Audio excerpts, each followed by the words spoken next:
played enough defense. 2026 is all offense. The GQ April cover story is officially rolling out, and Jay-Z is sitting down with Fraser Tharp for the feature. Now, I have to admit, I went into this with a bit of a side eye because, knowing how GQ operates, this isn't exactly a place where people go to get pressed. It's a platform for narrative refinement and visual storytelling. Even Fraser's bio hints at this, noting that he's been campaigning for Jay-Z to get Man of the Year, which already sets the tone for a carefully curated presentation. So I approached it with caution, curious what kind of content we were actually going to get. Let me be clear, I'm not coming at this from a place of bias or because I'm just discovering Jay-Z now. I remember when The Dynasty dropped, how it became the soundtrack for ski trips and bus rides, packed with friends, music blasting, and Ron Stapleton providing laughs along the way. That album carried good energy, good memories, and real moments tied to the music. So my lens here is that of experience, not skepticism. In the interview, Jay-Z states, "We played enough defense. 2026 is all offense." That line immediately raises questions. It sounds like something big is coming, yet remains vague. Is he talking about a new album, a business move, a cultural reset, or something else entirely? He never specifies, choosing instead to tease a sense of anticipation. What we do know is that the tour date is set, which reinforces the idea that offense, taking action, sells tickets. Jay-Z briefly touches on a past lawsuit, describing how it affected him personally, from telling his wife to managing the perception of those around him. His point is clear: anyone can file a lawsuit, but public perception casts a shadow, and settling could be misinterpreted as an admission of guilt.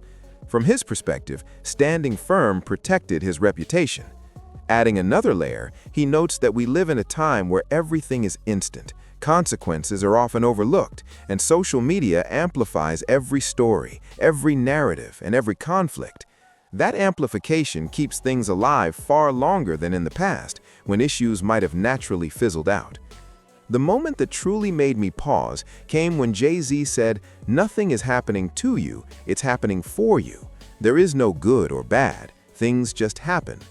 The philosophy reads like something out of a self-help book, aligned with the kinds of texts he mentions: Seed of the Soul, the Celestine Prophecy, and other perspective-driven reads. But let's be honest, that mindset only works when you're not in the middle of real-life devastation. It's hard to apply in moments of profound loss, whether someone has lost a child, a parent, or been handed a life-altering diagnosis, or for those struggling to survive and provide for their family in a harsh world and uncertain climate. In other words, it's a philosophy grounded in perspective, but life in its rawest form often refuses to be simplified by words alone. Jay-Z's thought that what's for you is for you comes across in the interview as a kind of philosophical lens, suggesting that life's events are meant to serve a purpose for your personal growth and evolution. That mindset may make sense in terms of self-development, learning from challenges, or navigating career moves, but when you try to apply it universally to someone losing a child, struggling to make ends meet, or facing life-altering circumstances, it becomes less realistic. Sure, some people can turn pain into purpose, but that doesn't erase the pain itself, nor does it automatically make hardship something that exists for you.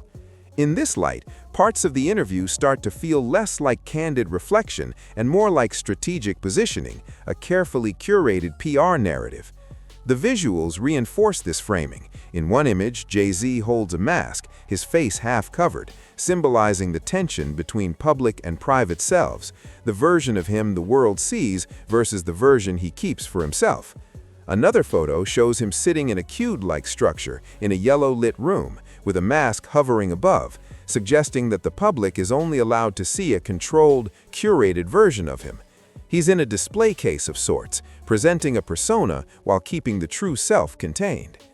When the conversation turns to Kendrick versus Drake, Jay-Z's comments are pragmatic. He chooses based on who's having a monster year, and he acknowledges that battling is part of hip-hop's foundation, but cautions against letting it go too far. He notes that social media can escalate things unnecessarily, making conflicts feel personal and toxic, and he expresses discomfort with bringing children into these dynamics. This is particularly interesting when you consider his past, where some of his early work and antics didn't shy away from controversy or raw expression.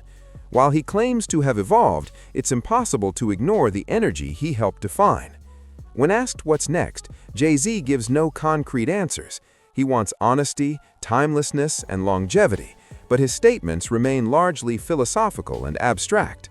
Throughout the interview, you can sense that he is controlling the narrative, as most high-profile celebrities do, using both words and imagery to craft a careful story. The visuals, masks, reflective poses, dual images of himself, and the return of the Y on his name reminiscent of reasonable doubt all suggest duality, reflection, and an awareness of past and present selves. Whether this is deep self-reflection or simply branding as part of his rollout, it's clear that every element, the interview, the photos, the narrative, is highly intentional.